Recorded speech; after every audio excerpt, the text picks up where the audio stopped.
Hello and welcome to the third day considering the epic narrative, the Iliad by Homer.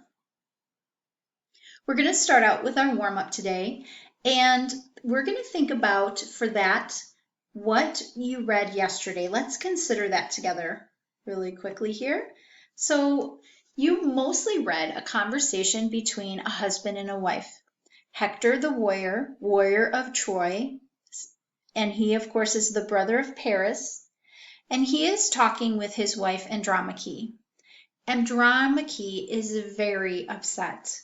She's already lost her side of the family in this 10-year war, and now she faces possibly losing her husband, and because of the developments in the war, possibly being taken captain herself along with her child. So she is actually not even home for this conversation. He has to find her. She's truly falling apart. She's concerned for them. She pleads with Hector not to go to war. But we see his answer, and we see his character through his answer. He reveals many necessary subjects around war.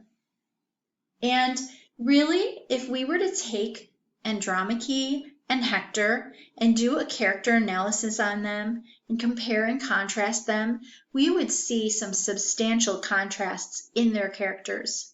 They are not the same as a husband and wife. They have their own ideas and they are very different from one another. If we were to create a soapstone for this and fill it out, and we wanted to consider the subject, we would see the following. First of all, the reality of war. In war, family becomes secondary. If you are a soldier, you leave your personal pursuits and endeavors and your personal life, and you go support your country in war. That is exactly what Hector is going to do. And look at the effect it has on his family. His baby's response to him is to recoil when Hector tries to hold him. The baby doesn't really recognize his father when he's in his armor. Also, think about Hector. This must have been hard understanding the sacrifice of himself and possibly of his wife and child, the unpleasant results that they would face if he was killed and if Troy was taken.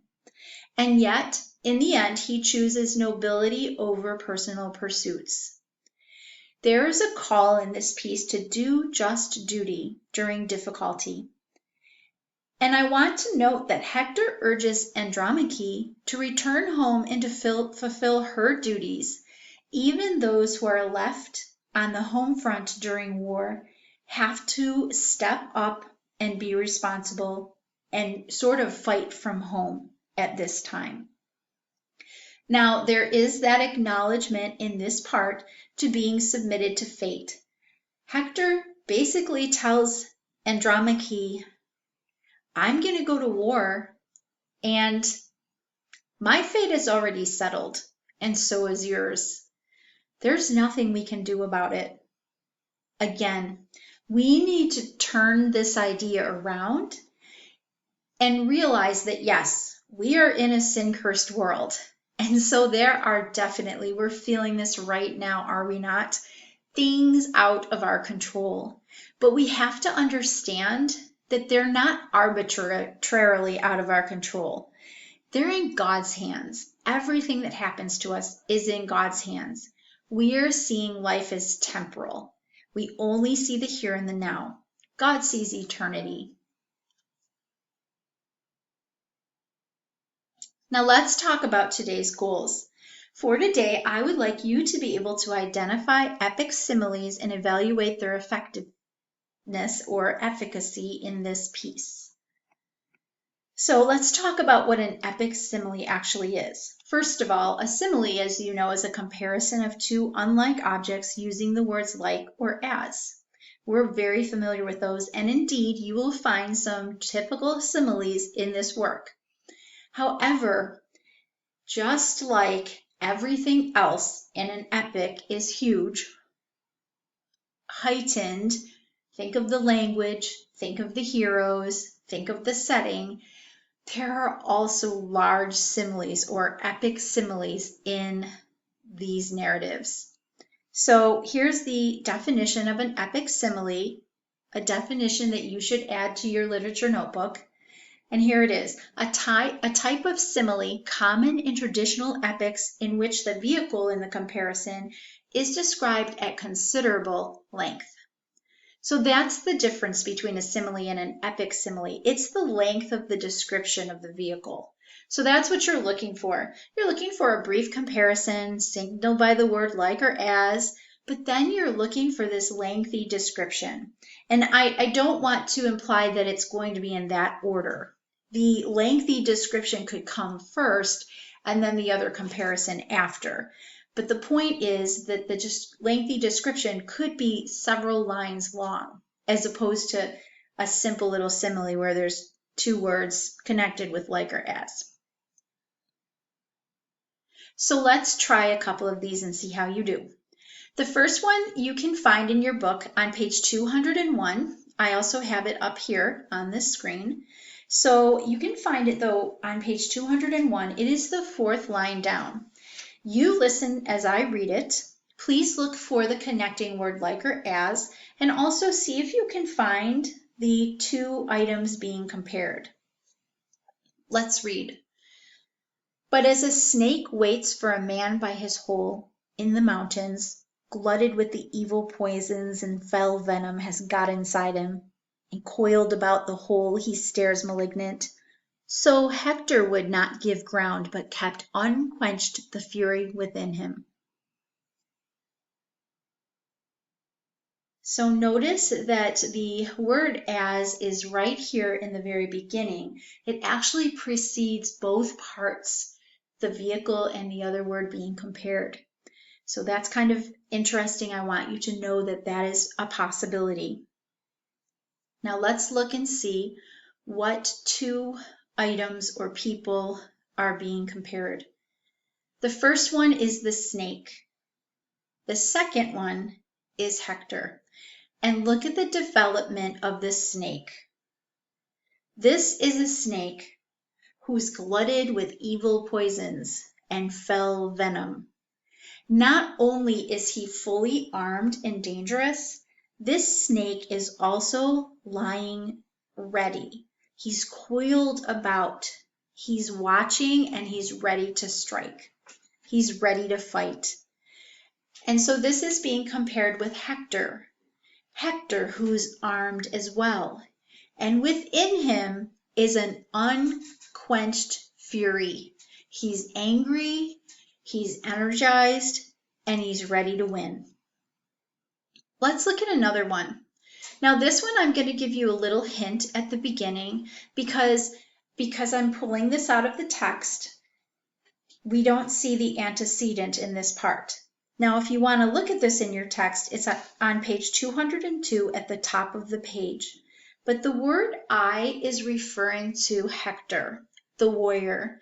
And in this one, he is being very realistic about his ability to be, basically about his frailty and humanity. Let's put it that way.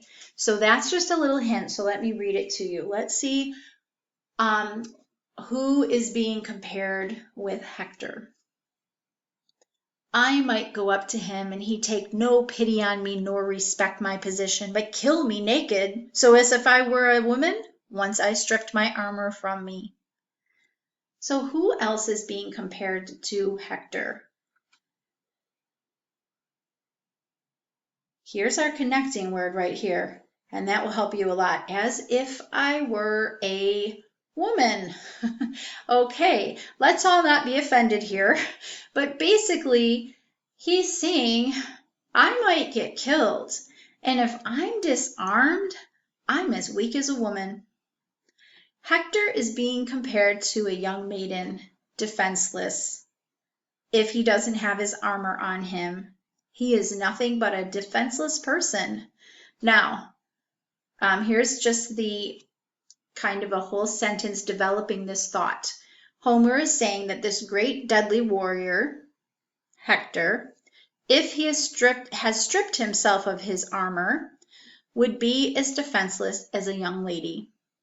That is kind of the explanation of the epic simile. And so here's what we need to do.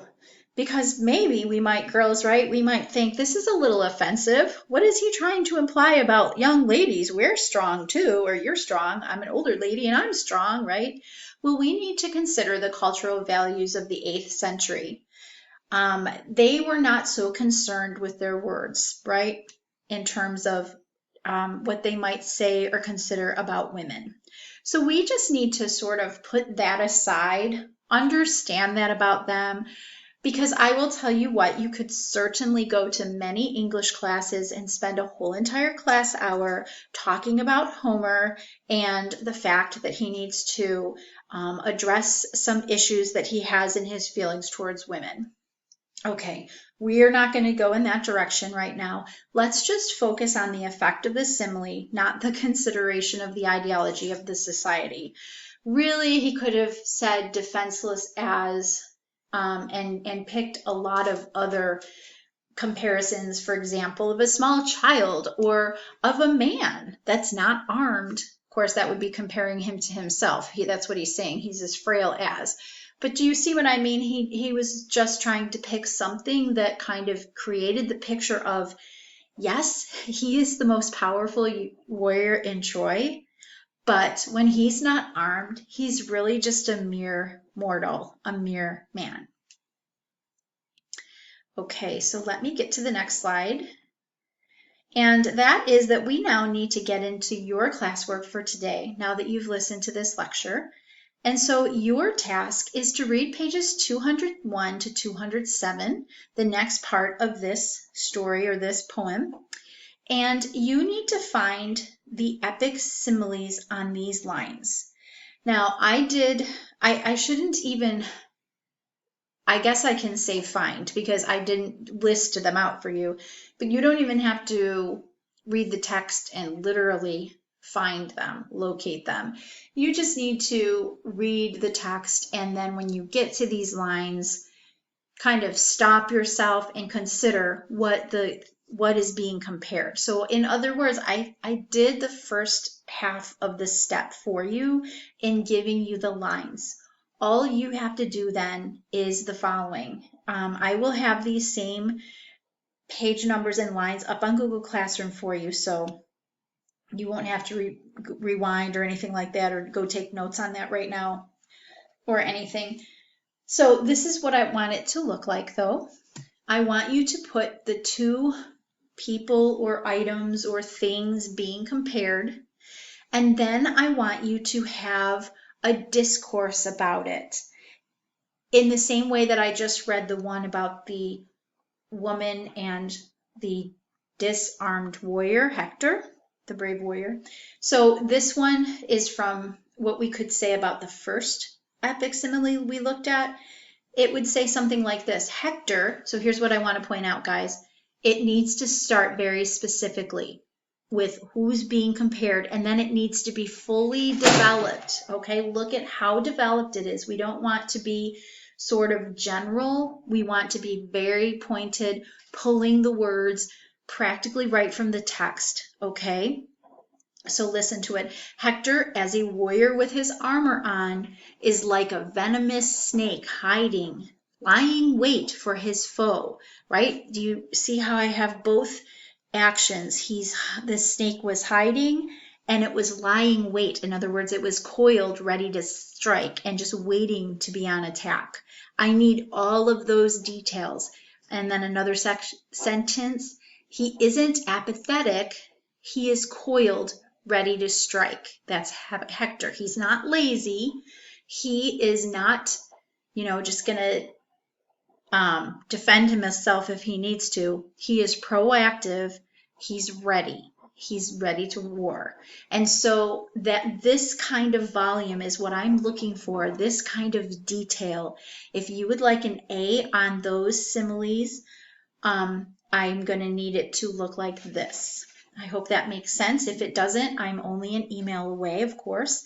Please reach out to me. Many of you throughout the day do reach out to me, and I'm always happy to receive those messages and to answer them.